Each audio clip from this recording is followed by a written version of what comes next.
Para la charla que voy a hacer yo, se había invitado a Pastora Filigrana, no ha podido venir. Yo asistí a una formación suya en CNT, en Madrid, hace un año, dentro de un ciclo de formaciones de trabajo libre de acoso, que estamos haciendo también aquí en CNT de Ciudad Real, y de hecho habéis comentado un par de veces el tema de la ley 15/2022, que era poco conocida. La hemos tratado en algunas charlas de aquí, hemos puesto jurisprudencia sobre la discriminación directa, indirecta, por error, por asociación, porque una cosa buena que tiene esa ley es que recoge mucha doctrina del Constitucional. Hemos puesto en nuestra charla, bueno, la charla la hacía yo, entonces, por aterrizar, ¿no? O sea, si os gusta esta charla, pues igual podéis acercaros a las otras charlas, porque es un ciclo de 6 charlas que se hizo en CNT Madrid, Comarca Sur. Entonces, si os gusta esta charla, pues igual os gustan también las otras. Comentar también que, bueno, no lo he dicho, Pastora Filigrana es una abogada laboralista, sindicalista, cooperativista y activista por los derechos humanos, y hizo una charla de 1 hora. La voy a reducir solo al principio 20 minutos o 25, voy a intentarlo. Me voy a centrar en la parte quizá más teórica, ¿no? El marco teórico y operativo del capitalismo racial. Hay una segunda parte más enfocada a la acción sindical, que espero poder hacer en CNT en otro momento. Digamos, ahora vamos a abordar la cuestión a nivel como más estructural de cómo incide pues, el capitalismo racial en el mercado laboral. Entonces, como ya se ha comentado varias veces en las otras charlas, cuando se habla de racismo y cuando se habla de racismo concretamente en el mercado laboral, si no se hace desde una perspectiva estructural y anticapitalista, pues se puede correr el riesgo de abordarlo como un problema de manzanas podridas, ¿no? Como si el resto de nuestra sociedad se hubieran colado por casualidad, no se sabe cómo, algunas piezas envenenadas que debemos atajar a tiempo para no contaminar al resto. Es decir, se atomiza y reduce la cuestión en que en determinados centros de trabajo se dan situaciones o conductas que pueden ser discriminatorias contra determinadas personas por su perfil étnico-racial o cualquier otra circunstancia, ¿no? Pero este planteamiento es muy parcial, porque no analiza la raíz de la situación. Porque la gravedad del asunto no es que la discriminación racial se manifieste puntualmente en los centros de trabajo, que también, sino que el problema es que el mercado laboral en sí, en su totalidad, está construido y segregado racialmente de inicio. Para entrarse a esta problemática desde una mirada verdaderamente emancipadora, transformadora e impugnadora, me parece interesante profundizar en esta reflexión. Voy a empezar con algunos ejemplos, ¿no? En efecto, podemos comprobar, cuando analizamos el mercado laboral, que en algunos sectores, especialmente precarizados, hay un alto porcentaje de personas racializadas.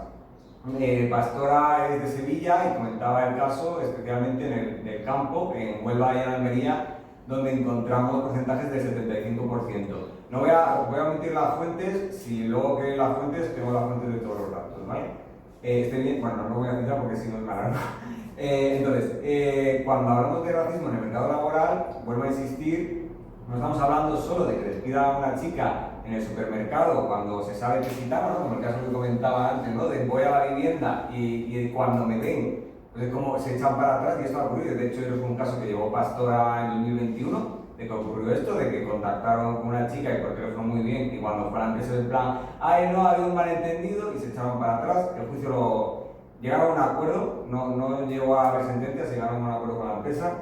Pero bueno, que el punto, evidentemente, en el día a día sí que nos vamos a encontrar estas vulneraciones a nivel individual, pero el punto es que va mucho más allá, ¿no? No podemos abordarlo solo así, sino que tenemos que tener en cuenta que hay un ordenamiento, lo que he dicho, ¿no? Por sectores, el campo se ve muy claro, y no solo por sectores, sino también por categorías y tareas, ¿no? Esto comentaba Pastora, que se hace muy evidente en hostelería y sobre todo en las grandes ciudades, donde podemos apreciar muy bien que muchas veces en la cocina nos encontramos a personas racializadas, típicamente mujeres subsaharianas o visiblemente musulmanas con el hijab, y sin embargo en barras seguimos viendo hay un porcentaje relativamente grande de personas migradas, pero suelen ser más de Latinoamérica y suelen ser jóvenes, ¿no? Como que de cara al público se busca como un determinado perfil, y de cara a la cocina, pues entonces sí que, como es un trabajo más trabajoso, con los juegos y tal, pues ahí las personas racializadas son las que suelen tener, o más racializadas, luego ahondar en esto, pues suelen tener los trabajos más precarios y más no digo que ser camarera no sea duro, digo, bueno, y tal, bueno. Otro ejemplo que comentaba Pastora, que le comentaba a una chica musulmana, era que trabajaba en el McDonald's durante muchos años y rodaban todos los puestos. Rotaban el puesto de patatas fritas, el de servicio de mesa, el de limpieza, pero el de puerta, el que atendía en puerta, ese no rotaba, ese lo tenía que hacer solo una persona autóctona. Es un ejemplo muy claro también. Otro ejemplo muy claro, no sé si hay Corte Inglés en Ciudad Real, se nota que no es de la provincia yo, no hay.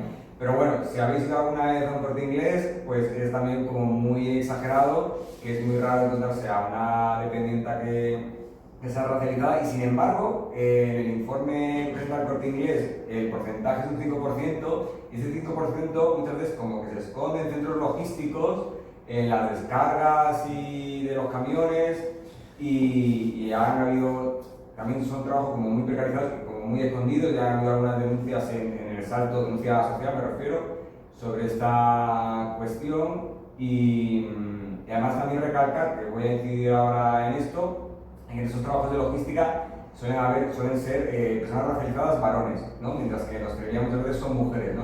Y aquí es donde entra la intersección de género, donde voy a hacer una matización antes, cuando hablo de personas racializadas, o sea, me estoy refiriendo a personas migrantes en su mayoría, pero también a población autóctona racializada o a veces incluso nacional, ¿no? Que ya tiene las visas y tal, pero bueno, evidentemente, pues, por lo que comentaba antes, bueno, en las ambas ponencias, ¿no? Que por rasgos físicos o verbales o del tipo que fuera, pues hay una identificación por parte de la otra persona, una lectura de que esta persona pues se la racializa, ¿no? Se la considera extranjera.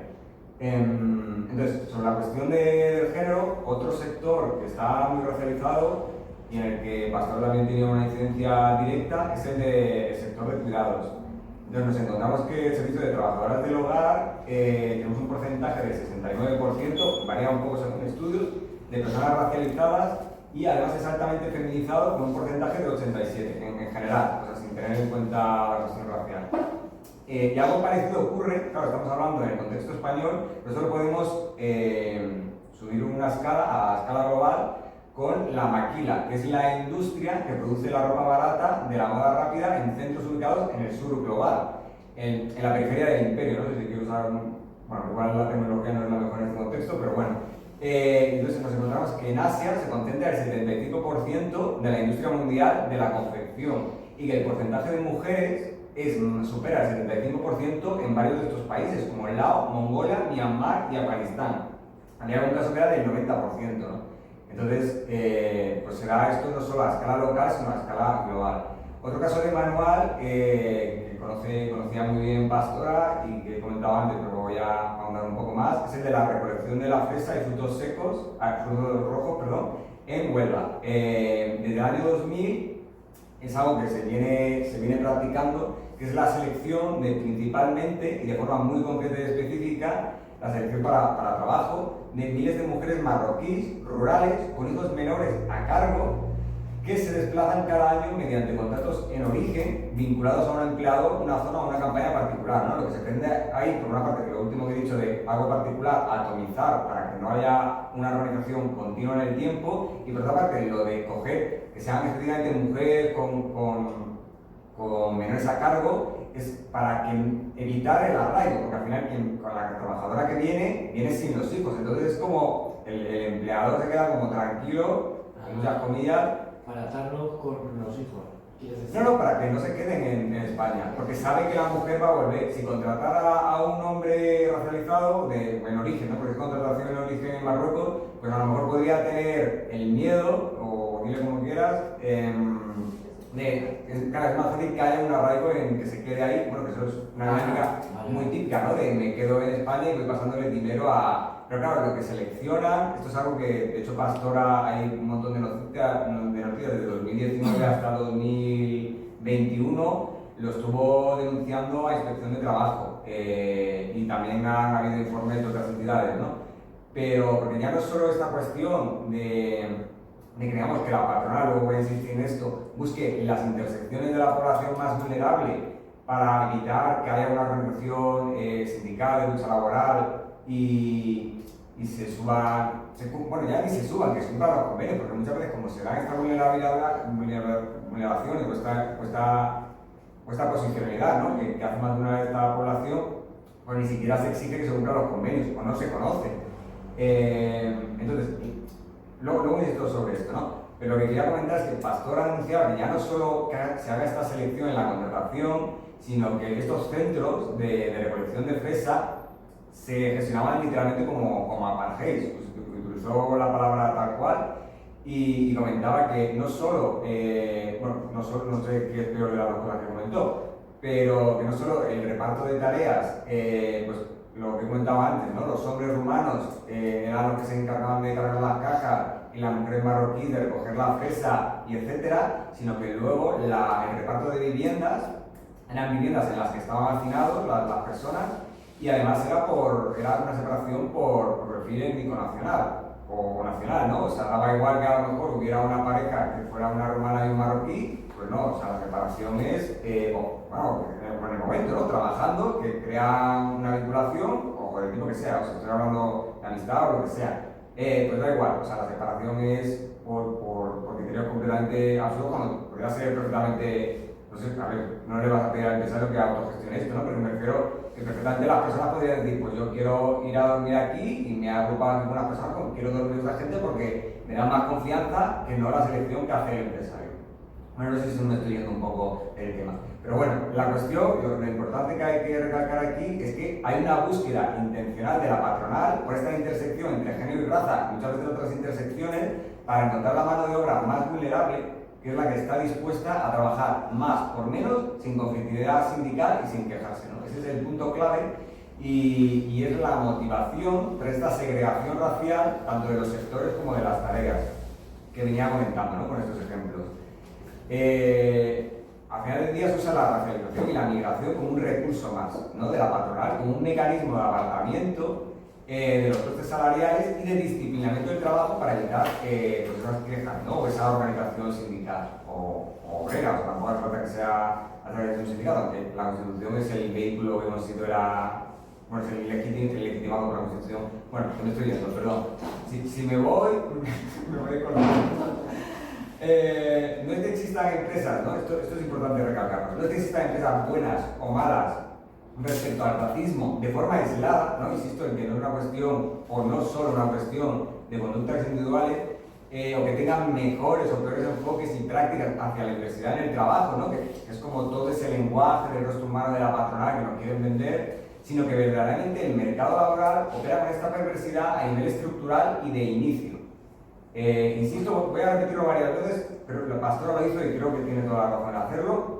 Insisto, aunque al final del día actuamos en lo concreto, en un centro de trabajo particular, por los casos que comentaba de una gitana que la han despedido porque han visto que la gitana no sabía, que se pueden producir actitudes racistas individualizadas, debemos entender que el capitalismo racial, el capitalismo en sí, el neoliberalismo en esta fase, necesita profundamente de esta división de la mano de obra.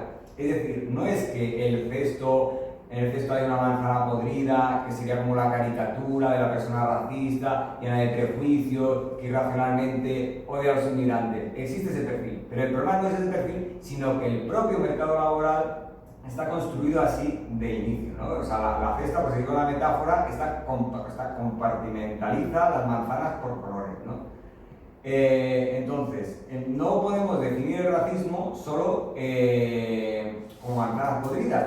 El racismo no solo son comportamientos individuales de mayor o menor tolerancia hacia la diversidad de las personas, sino que verdaderamente es un criterio de reparto de la riqueza y del trabajo a escala mundial que ordena la mano de obra dependiendo del lugar en el lugar que se habita, si es más o menos cercano al norte global, repito al de la Maquila, y de su perfil étnico-racial, más o menos cercano al ideal de la blanquitud y de la cultura occidental, o de los valores occidentales. De ahí los movimientos migratorios, la cuestión del sur global, esta división, pues incentiva que haya ciertos movimientos migratorios, y de ahí también la cuestión de ese ideal de la blanquitud, que muchas veces la población migrante tenga que pasar por procesos de asimilación cultural que vienen derivadas, esto se ha comentado antes, de estas políticas de la responsabilidad, ¿no? De voy a ser como el inmigrante modelo para que nadie me cuestione, ¿no? Porque hay una cuestión de ciudadanía condicional. Yo te acojo, con muchas comillas, siempre y cuando cumplas unos estándares muchas veces muy superiores de los que yo exigiría a una persona que considere unigual o autóctona, o digámosle como queramos. Entonces, por el tema este, ¿no? Porque cuanto más se ha alejado una persona sea del norte global y de esta idea occidental, mayor va a ser la dificultad para acceder en igualdad de condiciones a las rentas y menor va a ser, digamos, el trozo del pastel. Porque, como es evidente, que los trabajos peor reconocidos en el mundo, donde se trabaja más, se cobra menos, los van a realizar las personas con menos capacidad de elección. Que en una sociedad o en un mundo racista, en una economía estructurada, insisto, a nivel estructural, en base al perfil étnico-racial y a la nacionalidad, por una cuestión de fronteras que voy a incidir en un momento, pues termina recayendo esa precariedad, pues tanto en el sur global como en personas que sí que habitan, o sí habitan el norte global, pero que son migrantes o racializadas. Entonces, si entendemos el racismo así, como algo estructural, vamos a abordar, en la opinión de Pastor y la comparto, vamos a abordar toda esta cuestión, tanto los casos, aunque sean casos particulares, los vamos a abordar mejor, vamos a saber mejor cómo interceder, tanto a nivel personal como sindical. Porque, por muy bien que hagamos nuestro trabajo, hay cuestiones estructurales que preceden a la realidad que nos vamos a encontrar en un centro particular, ¿no? Sea el McDonald's o sea la situación que sea. Entonces, ¿cómo vamos de tiempo? Bien. También es muy importante, ¿no?, entender, no voy a ir aterrizando ahora en esta segunda parte, que esta división injusta del reparto de la riqueza no se da de casualidad, ¿no? Se necesita de determinadas herramientas. Hasta ahora hemos comentado algunos ejemplos de segregación racial y su motivación patronal, el abaratamiento, pero no hemos comentado el arma del crimen. O sea, todo esto no es casual, insisto, ¿no? Tienes que generar de alguna manera esta mano de obra más barata y servicial que va a presentar el menor marco de conflictividad. Y una forma de hacerlo a nivel global es mediante todo el sistema de fronteras y a nivel local mediante las políticas de extranjería, ¿no?, tanto de Europa como de España, que además geográficamente digamos que estamos en una situación, pues, bueno, bueno, no sé cómo decirlo, pero bueno, ¿me entendéis?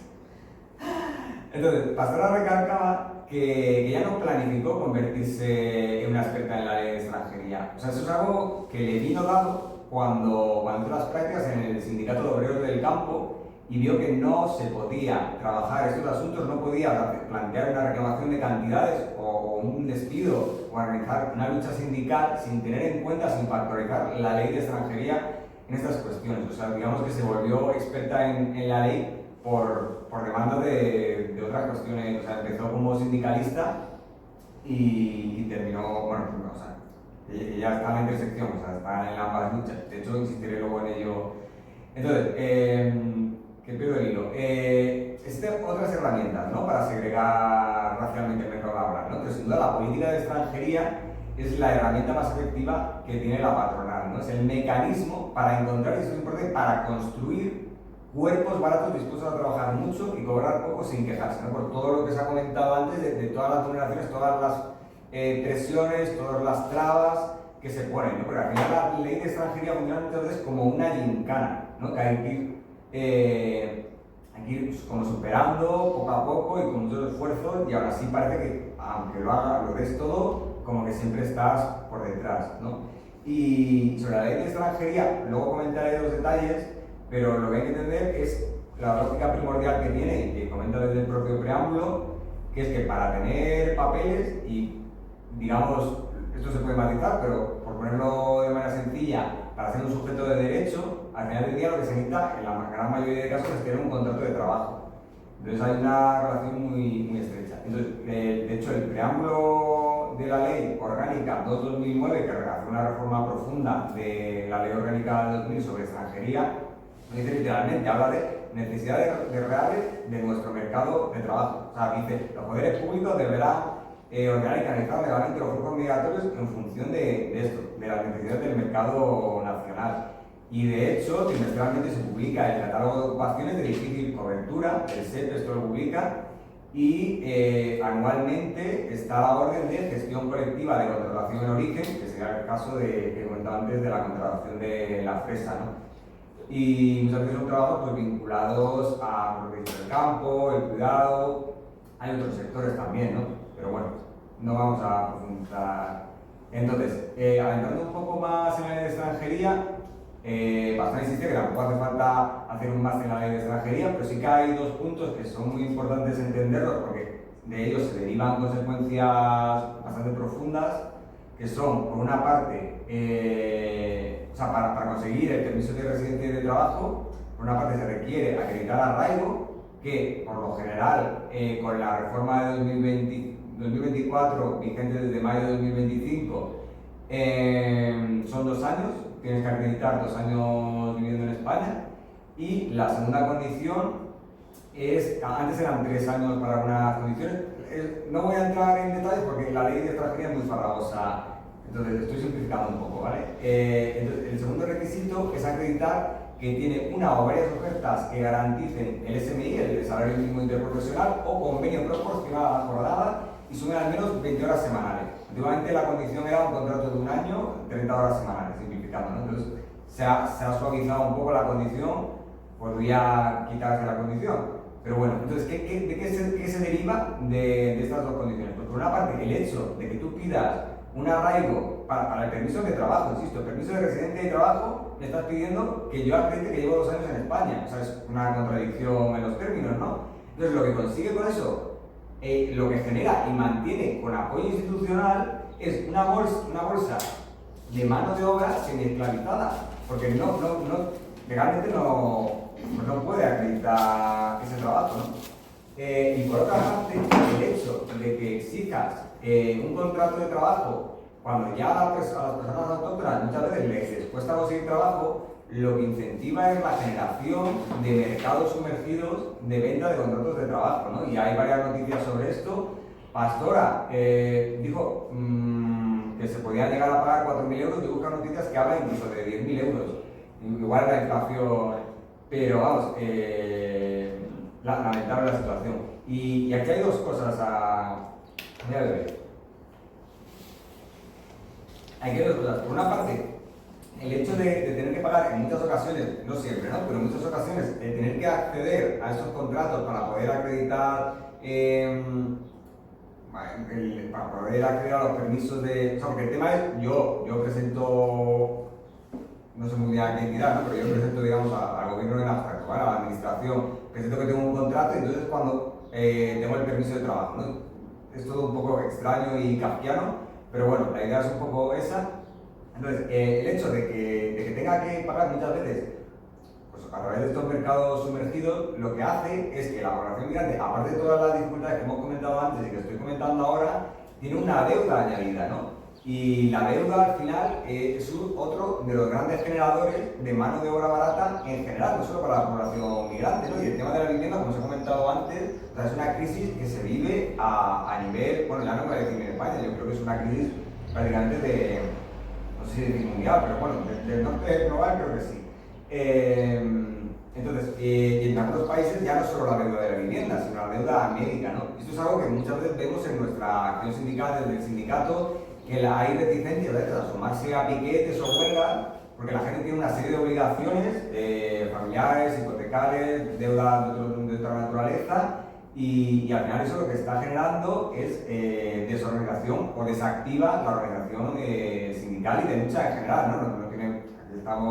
Estoy dando yo la charla como CNT, pero en cualquier frente social. Y luego otro detalle,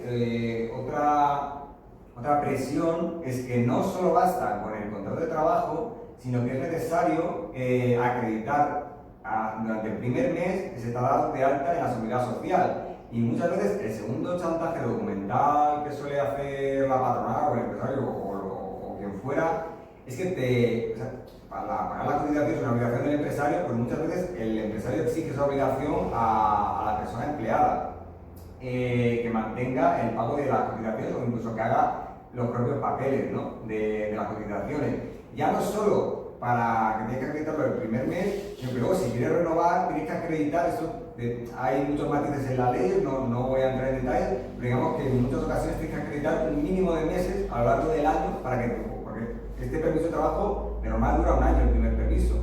Entonces luego encima tienes que acreditar una serie de meses para poder pedir la renovación, ¿no? Entonces hay un chantaje constante del que se aprovecha, bueno, en este caso la patronal, pero por el tema de la vivienda igual, o sea, al final es algo que interseca en todas en todas las dimensiones de una vida humana, para la redundancia, ¿no? Entonces, por cerrar, Pastora insistía mucho en la cuestión de que al final no son dos luchas distintas, ¿no? O sea, la lucha contra la ley de extranjería y la lucha sindical son la misma lucha. Y daba un ejemplo del Sindicato Andaluz de Trabajadores en el mar de plásticos de Almería, ¿no? Que es como una gran concentración de invernaderos, que es la base del modelo agroindustrial intensivo de la provincia. Y hay un alto porcentaje en el sindicato de allí de población magrebí, y un compañero del sindicato, ¿no? Como comentaba a uno de esos compañeros magrebíes, de que hubiera como un intercambio de luchas, ¿no? Como casi muy frío, ¿no? No sé, como muy instrumental, ¿no? De apoyamos la manifestación de la revolución ya, pero necesito que a cambio apoye nuestra manifestación por la mejora del convenio, ¿no? Y Pastora comentaba que eso es una falacia, o sea, porque no son dos luchas distintas, porque a la patronal le va a dar igual la movilización sindical si sabe que puede aprovecharse de ese chantaje de la ley de extranjería para no aplicar el convenio. Y yo sé que tengo el 75% este que comentaba antes de población que en vez de pagarle 48 euros del convenio le voy a pagar 25. Entonces no son dos luchas, o sea, hay que entender, esto hay que tenerlo muy claro desde inicio, porque como he dicho antes, el racismo es algo estructural y de inicio, que hay que enfocar estas dos luchas de manera conjunta, ¿no? Y por eso hemos hecho esta mesa. Yo voy a terminar ya porque creo que me ha alargado un poco. Entonces, si tenéis preguntas, ya digo, la charla fue 1 hora, o sea, podría hablar de esto mucho más largo y mucho más en detalle, pero cerramos aquí. Entonces, si tenéis comentarios, preguntas. Sí, claro, yo quería puntualizar 2 cosas. Lo primero que decías que sí es muy surrealista o kafkiano, que era lo que comentabas, que aunque España te está pidiendo 2 años de residencia aquí para que puedas legalizarte y de que has vivido esos 2 años, entonces al final lo que están incentivando es un trabajo laboral en negro, ¿no? Bueno, una actividad de negro, quiero decir. Que es el trabajo racializado y que si te ven la cara no te contratan. De Mercadona, alguien dígame si ha visto algún latino, por lo menos en Zaragoza o en algún sitio, no hay. Yo solamente he visto, desde que yo vivo 17 años en Ciudad Real, a un chico que me imagino que tendrá nacionalidad en Carrefour aquí en Ciudad Real. Nada más. Luego no ves nada. En Carrefour sí hay, pero reponedores. ¿Dónde? En Carrefour, pero reponedores. Eso. Están más escondidos. Sí, sí, pero luego realmente es que no existe. No, de cara al público, lo que es la cara, en Carrefour tampoco hay. O sea. Y luego cosas que nos pasan, ¿no? Bueno, yo un día estaba, hace ya muchos años, estaba esperando el autobús y una señora se me acercó para preguntarme si yo quería cuidar a su madre. No es ningún problema ese, pero claro, la señora solo pensaba que al verme latina, yo ya venía a eso. Le dije, no, muchas gracias, pero yo estoy haciendo mi especialidad aquí, soy médico, pero solo el hecho de que te ven así, ya te lo dicen. Y nos pasó igual otra anécdota un día cuando estábamos en otra ciudad con con varios compañeros y buscábamos un restaurante chino y no lo encontrábamos. Entonces había una chinita, una chica asiática caminando y una de las enfermeras. Vamos a preguntarle, ella seguro que sabe. ¿Y por qué tiene que saberlo? Si es que ella puede ser una turista o puede ser lo que sea. Y bueno, muchas historias, ¿no? Bueno, de hecho, en el Carrefour, por lo que has dicho antes, una de las clientes es latinoamericana y alucina lo clasista y racista que es. Yo me quedo flipando. Porque además es selectiva la jodida. Y a la gente inmigrante encima la putea más. ¿Qué dices? Joder, es que no tiene sentido. Bueno, ya. Sí, yo lo he vivido igual en carne propia, que el hecho de, no voy a decir nombres de lugares, porque estoy en vivo, pero en algún lugar que he trabajado, el jefe que era colombiano, pero se creía más español que los mismos españoles, entonces nos trataba muy mal a los, y la mayoría que trabajamos ahí eran latinos, nos trataba muy mal, ¿no? Es que el clasismo ya es racista, o sea, que ya es entrar en esa burbuja y es como que... O en otro lugar de comida rápida que igual, O sea, a mí eran las que le hacían hacer los trabajos más feos en cuestión de limpieza, era a mí. No sé por qué. Y claro, o sea, si el jefe igual era muy, no solamente racista, sino machista, entonces habían cositas. O cuando yo no tenía documentos por una temporada y al final trabajé con un señor cuidándole él, el señor quería ir otra cosa conmigo y me pagaba 3 euros la hora. Joder, eso. 3. ¿Por qué acepté? Porque no tenía otra, tenía que trabajar. Hasta que el señor ya quiso otra cosa conmigo y dije, no gracias, para lo que me pague y lo que quiere el señor. Y es muy común y me han dicho, no te sorprenda que el señor te diga que le muestres un pecho. ¿Cómo? Que le muestres una teta. Eso, o sea, me han dicho que aquí la mayoría de las latinas han sufrido eso, aquí en Ciudad Real. O sea, que los van, cuidan señores mayores y el señor mayor te dice, muéstrame una teta. Y dice que es lo más normal y común del mundo. Sí, de hecho una chica me contó que trabajaba cuidando a una persona con síndrome de Down y los padres le ofrecieron a la chica pagarle un poquito más si tenía relaciones con el chico con síndrome de Down. Pues claro, el chico pues tenía sus necesidades. O sea, es que eso es verdad, que ocurre, es verdad. O sea, Sí, entonces sí, realmente hay... O sea, te miran mujer, sobre todo mujer latina, y tienen la impresión de que, mujer latina se vende fácil, ¿no? Y lo que decías también, que a las marroquíes, mujer marroquí, hay que ocultarla, que haga los trabajos más pesados en que nadie la vea, vamos a ocultar. Entonces sí, yo lo he vivido. Lamentablemente. Claro, pero eso es que es otro problema añadido que está en la sociedad en general, que es el machismo. Las mujeres siempre tenemos triples problemas que los hombres, seamos nacionales, seamos extranjeras, seamos blancas o negras o verdes. Tenemos el mismo problema por ser mujeres. Y si además somos pobres, pues encima 4 problemas más. Si además eres extranjera, Claro, pero sí, que se van sumando problemas, pero que ya solo por el hecho de ser mujer ya tienes un problema que ya naces con él. Y luego ya se te va desarrollando en medida de tu situación social, económica y una serie de cosas. Y igual que claro, el problema laboral, como en el resto de los problemas, no solo es racismo de lo que hablamos, sino hablamos más de clasismo.